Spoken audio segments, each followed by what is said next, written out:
For years, the Saab Gripen was considered a clever, efficient fighter jet built for nations that wanted high performance without paying F-35 level money. But a quiet engineering shift began behind the scenes. One so unexpected that when the results appeared in NATO's system reports, analysts were confused, then shocked, then deeply concerned. This shift came from Rolls-Royce, a company most people associate with luxury cars, but whose aerospace division holds some of the most advanced propulsion knowledge in the world. The modification program started secretly when Sweden's engineers realized the Gripen E could only reach its true potential if its engine subsystems were radically optimized. Although the F414 engine powering the jet is made by GE, the internal airflow channels, thermal distribution layers, control algorithms, and micro-tolerance components were redesigned with Rolls-Royce's help. NATO did not know this collaboration was happening, and Sweden had no intention of announcing it publicly because the upgrades would fundamentally alter the jet's combat signature. The first major change was in heat dispersion. Modern fighters are tracked not only by radar, but by infrared sensors mounted on drones, satellites, and long-range missiles. By redesigning the engine's thermal routing, Rolls-Royce helped reduce the Gripen's heat signature far beyond what any single-engine aircraft had ever achieved. NATO's test sensors recorded abnormally low IR readings and initially suspected a system malfunction. They recalibrated the scanners, and the readings still came back extremely low. A single-engine jet was behaving almost like a stealth twin-engine design, and that alone raised red flags across NATO intelligence. The second upgrade came from optimizing the fuel burn curve through redesigned airflow pathways. The Gripen E's range increased significantly, giving it endurance numbers that traditionally required 2 engines. This was especially attractive to countries like Canada that need long-range patrol capability in the Arctic NATO. Analysts were stunned that a jet weighing far less than an F-35 could travel nearly the same operational distance with more flexibility and lower operating cost. The third breakthrough was digital, the engine control system. Rolls-Royce introduced a new adaptive response model that allowed the engine to adjust thrust output faster than before, giving the Gripen E an almost instantaneous acceleration profile. Pilots reported that the aircraft jumped forward in ways it never had before. In dogfight simulations, this created major problems for NATO's older interceptors, which struggled to track the jet during sudden maneuvers. Sweden quietly stored these results, but NATO eventually accessed snippets of performance data, enough to realize the Gripen E had evolved far beyond its original classification. What truly shocked NATO, however, was not any single upgrade, but the combination of all of them. Reduced heat signature, extended range, faster throttle response, and dramatically improved survivability. And all of this was achieved without changing the engine's exterior, meaning the jet still looked identical on paper. When NATO's technical committee reviewed Sweden's new performance logs, they realized something unprecedented had happened. A single-engine fighter had jumped into the same performance tier as multi-billion-dollar stealth jets without requiring the expensive maintenance or sensor vulnerabilities that plague them. Many NATO members quietly asked Sweden for clarification, but the official responses were ambiguous.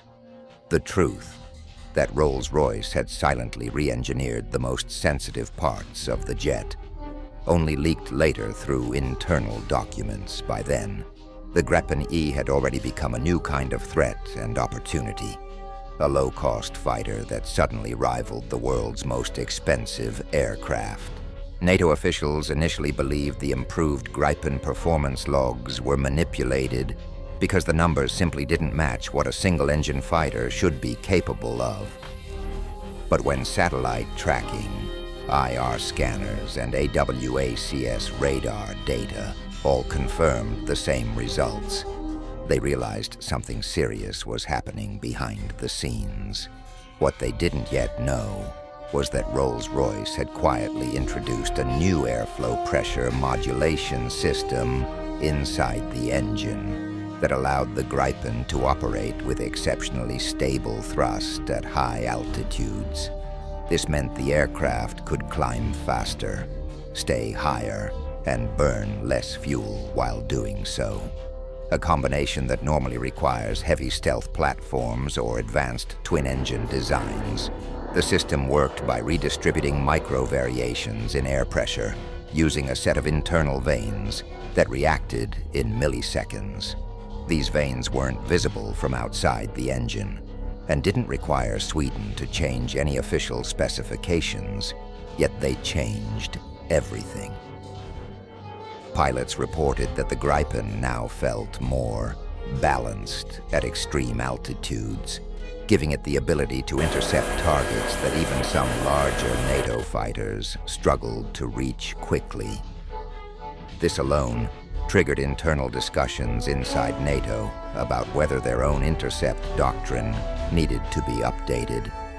Another hidden improvement was the reduction of engine noise across certain frequencies. This wasn't about making the aircraft quiet to the human ear. It was about disrupting acoustic tracking drones used in modern battlefields. Rolls-Royce modified internal components so that the engine emitted fewer stable frequency bands. This meant that autonomous drones trying to triangulate the aircraft's position through sound suddenly had far less reliable data. NATO's Drone Warfare Division tested this using simulated Gripen signatures and realized that the jet could penetrate some drone defense grids without being flagged as a priority target. While these upgrades shocked NATO, what came next genuinely worried them. Rolls-Royce engineers had helped build an adaptive thermal intelligence loop inside the Gripen's digital engine controller. This system monitored heat buildup in real time and autonomously shifted cooling paths microseconds before hotspots formed. In combat scenarios, this made the aircraft far more resistant to IR-guided missile locks. Older NATO jets needed manual throttle adjustments to reduce their heat signature, but the Gripen now performed those optimizations automatically. It could appear, disappear, then reappear on IR scopes with unpredictable timing, making it extremely difficult to engage. Sweden had kept these capabilities secret even from most of its own political leadership, sharing details only with a small technical circle. This secrecy led to tensions when some NATO members began asking pointed questions. Why was the Gripen E suddenly outperforming expectations? Why did some of its sensor logs resemble stealth aircraft, even though it had no formal stealth coating? Why did Canadian evaluators report acceleration profiles that didn't match GE's official data sheets? Eventually, internal NATO analysts discovered traces of Rolls-Royce's involvement by cross-referencing engine vibration signatures with known Rolls-Royce engineering patterns. Even though the company hadn't manufactured the main engine, the microscopic vibration patterns matched internal components typically built under Rolls-Royce's precision microengineering programs. This raised the biggest concern yet. If Sweden and Rolls-Royce could collaborate quietly on this level, other countries might begin doing the same. Bypassing NATO's usual oversight on fighter jet development. Behind closed doors, US officials warned that the Gripen E was becoming a strategic wild card. It was cheap enough for smaller nations to buy, but now powerful enough to threaten heavily defended airspaces, and because the upgrades were internal and invisible, traditional export control politics simply couldn't track them. For the first time, NATO realized that the age of expensive stealth fighters dominating global air power might be ending, and that the tipping point had been triggered not by a major arms race, but by Rolls-Royce quietly re-engineering the heart of a single-engine jet, as NATO struggled to understand how the Gripen's capabilities had shifted so dramatically. Sweden and Rolls-Royce were already working on the next layer of internal enhancements. These upgrades were focused not on raw engine power, but on survivability, deception, and autonomous threat management, areas where even advanced NATO jets often relied heavily on external pods and bulky equipment. The Gripen E, thanks to its modular architecture, could integrate these systems directly into its engine control environment, making the entire aircraft behave like a single intelligent organism rather than a collection of separate subsystems. One of the most surprising developments came from a digital harmonization process Rolls-Royce introduced. Modern fighters generate vibration signatures that enemy sensors can use to identify aircraft type at long distances. Rolls-Royce created an algorithm that subtly shifts micro-vibrations inside the engine, depending on altitude, speed, and threat environment. As a result, the Gripen E could mimic vibration signatures of different aircraft classes. In simulated combat, some NATO radars initially categorized the Gripen as a drone, then as a trainer jet, and only later recognized it as a fighter. This inconsistency created chaos in threat classification systems that rely on stable vibration databases. Another breakthrough involved the integration of microburst cooling pulses. Instead of releasing heat in a predictable curve, the Gripen's redesigned engine periodically emitted tiny, irregular bursts of cooler exhaust, confusing IR tracking systems. Missiles that normally locked onto a steady heat plume suddenly found themselves unable to maintain a stable trajectory. In NATO's internal war game simulations, this effect increased the Gripen's survivability by up to 40%. What alarmed analysts even more was that this advantage required no exotic materials and no stealth coatings, only smart engineering inside the engine.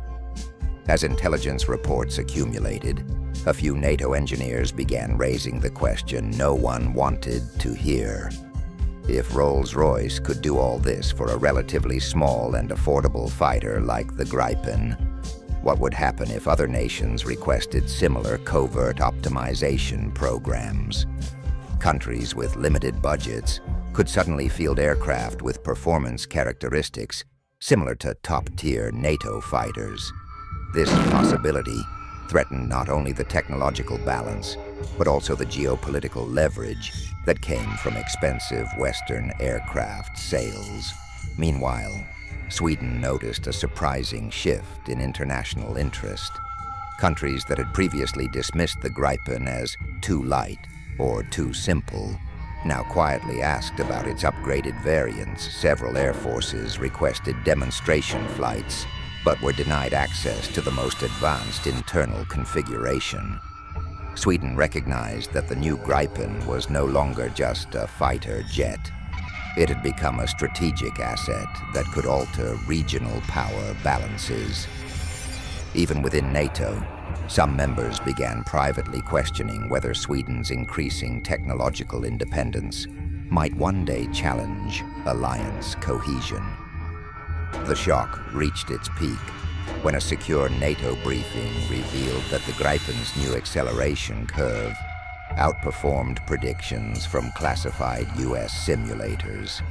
This meant that American analysts, who had modeled the jet extensively, had failed to anticipate how the internal upgrades would affect real-world performance. The report warned that NATO must assume the Gripen was now capable of maneuvers previously thought impossible for a single-engine platform. Some officials even recommended building new training programs specifically to counter the Gripen in dogfight scenarios. Through all of this, Rolls-Royce maintained complete silence. They issued no press releases, no technical papers, and no public statements acknowledging their involvement. Yet inside NATO, everyone understood that Rolls-Royce had essentially rewritten how a fighter jet could evolve. Not through massive redesigns or billion-dollar programs, but through smart hidden upgrades inside the engine's core. What made the situation even more ironic was that Sweden had never intended to threaten NATO. Their goal was simple: create a fighter that offered maximum performance, reliability, and independence without depending entirely on US technology. But in doing so, they accidentally created a jet that exposed vulnerabilities in NATO's own aircraft doctrine. For the first time, Western defense strategists had to consider a future where agility, adaptability, and silent engineering upgrades might matter more than raw size or cost. By the time NATO fully grasped the scale of the transformation, the Gripen E had already carved out a new identity. A lightweight fighter with heavyweight consequences, shaped quietly by Rolls-Royce in a way that rewired not just its engine, but the expectations of modern air combat itself.